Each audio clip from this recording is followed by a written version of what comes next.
Good morning friends. Online अध्ययन में आपका स्वागत है। मेरा नाम अभिषेक। ये पॉलिटिकल साइंस की क्लास है जिसमें आज भारत में द्वैध शासन की शुरुआत कैसे हुई, जो क्वेश्चंस आपके एग्जाम्स में इससे आते हैं वो उसके बारे में हम पढ़ेंगे। इसमें बेसिकली हम देखेंगे बंगाल का द्वैध शासन, एक पॉइंट अलग से जोड़ा है पार्लियामेंट सुधार 1909। उसके बाद है प्रांतीय द्वैध शासन जिसको हम 1919 चेम्सफोर्ड सुधार भी कहते हैं। और लास्ट है आपका 1935 का केंद्रीय द्वैध शासन की। इसमें हम एक ब्रीफ स्टडी करेंगे। भारत में द्वैध शासन की शुरुआत से पहले मैं आपको बता दूं कि द्वैध शासन किसे कहते हैं। तो याद रखिएगा कि किसी भी प्रांत या क्षेत्र पे जब दो शासकों द्वारा शासन किया जाए तो उसको द्वैध शासन कहा जाता है। भारत में इसकी शुरुआत आप देखिएगा कि इलाहाबाद की संधि जो कि शाह आलम और क्लाइव के मध्य हुई थी, उसके उपरांत बंगाल में द्वैध शासन की शुरुआत हो गई। यानी कि बंगाल में द्वैध शासन का जनक क्लाइव को माना जाता है। इसके बाद हम पॉइंट्स पे आ जाते हैं जो क्वेश्चंस आपके आते हैं। तो याद रखिएगा कि द्वैध शासन जो कि बंगाल में लागू हुआ था वो 1765 में हुआ था। ये डेट पूछी जाती है। सेकंड इम्पॉर्टेंट पॉइंट ये है कि बंगाल में द्वैध शासन की समाप्ति जो है लॉर्ड हेस्टिंग द्वारा की गई थी। लेकिन इसमें एक क्वेश्चन आपके और आते हैं कि ये कब हुआ था, तो वो है 1773 में, जब रेगुलेटिंग एक्ट पास हुआ था तो बंगाल में द्वैध शासन की समाप्ति हो गई थी। चलिए नेक्स्ट टॉपिक पे आते हैं हम। एक मार्ले-मिंटो सुधार की बात की जाए तो मार्ले-मिंटो सुधार की डेट याद रखिएगा कि 1909 में मार्ले-मिंटो सुधार हुआ था। बेसिकली जो क्वेश्चंस आपके आते हैं या समझने के लिए सबसे इम्पोर्टेंट इसमें फैक्ट्स जो है कि पहला जो पॉइंट है कि लेजिस्लेटिव काउंसिल में इसमें प्रत्यक्ष निर्वाचन का प्रावधान किया गया था। पहली बार भारतीयों को शामिल किया गया था आपका विधान परिषद में, जिसमें प्रत्यक्ष निर्वाचन करवाने के बाद उनको शामिल किया जाता। तो आप याद रखिएगा।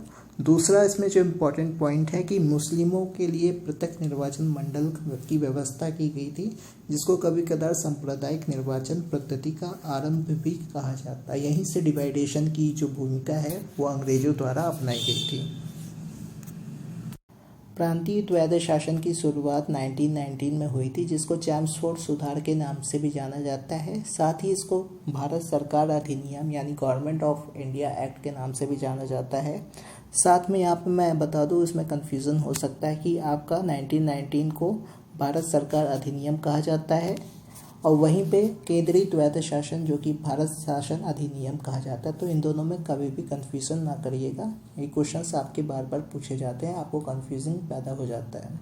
प्रांतीय द्वैध शासन के इम्पोर्टेंट फैक्ट्स की बात की जाए तो इसमें भारत सरकार द्वारा केंद्रीय शक्तियों का कुछ हस्तांतरण प्रांतीय सरकार को कर दिया गया था, जिसमें आपका मुख्य रूप से सहकारिता, स्वास्थ्य, शिक्षा या स्वशासन जैसे कुछ मामले थे जो कि प्रांतीय सरकार को हस्तांतरित कर दिए गए थे। प्रांतीय द्वैध शासन के इम्पोर्टेंट फैक्ट्स की बात की जाए तो इसमें भारत सरकार द्वारा केंद्रीय शक्तियों का कुछ हस्तांतरण प्रांतीय सरकार को कर दिया गया था, जिसमें आपका मुख्य रूप से सहकारिता, स्वास्थ्य, शिक्षा या स्वशासन जैसे कुछ मामले थे जो कि प्रांतीय सरकार को हस्तांतरित कर दिए गए थे। लास्ट है आपका केंद्रीय द्वैध शासन, जिसकी शुरुआत आपका 1935 में हुई थी। इसकी शुरुआत के साथ ही प्रांतीय द्वैध शासन का अंत हो गया था। कई बार क्वेश्चन आपका आ चुका है। केंद्रीय द्वैध शासन जो कि भारत शासन अधिनियम कहा जाता है, इसकी विशेषताओं में आपका देखना होगा कि द्विसदनी प्रणाली की शुरुआत की गई थी, जो प्रेजेंट टाइम में 6 राज्यों में अभी है।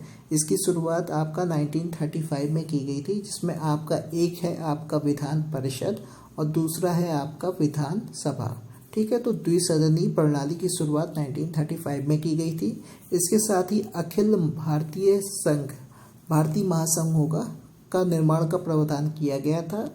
इसकी कुछ और विशेषताओं में आपका जोड़ना होगा, तो देख लीजिएगा। प्रत्यक्ष चुनाव की जो शुरुआत है वो भारतीय शासन अधिनियम के तहत यानी केंद्रीय द्वैध शासन के साथ शुरू हुई थी। तो इम्पॉर्टेंट फैक्ट्स आपको याद हो गए होंगे, तो आपका एक बार रिवाइज कर लेते हैं। देखिए यहाँ पे आपका द्वैध शासन, जिसमें बंगाल का द्वैध शासन है जो कि 1765 से 1773 तक चला। उसके बाद रेगुलेटिंग एक्ट के तहत उसके बाद समाप्त कर दिया गया। मार्ले-मिंटो सुधार मैंने आपको बता दिया था, इसमें प्रत्यक्ष निर्वाचन और प्रत्यक्ष निर्वाचन का प्रावधान है।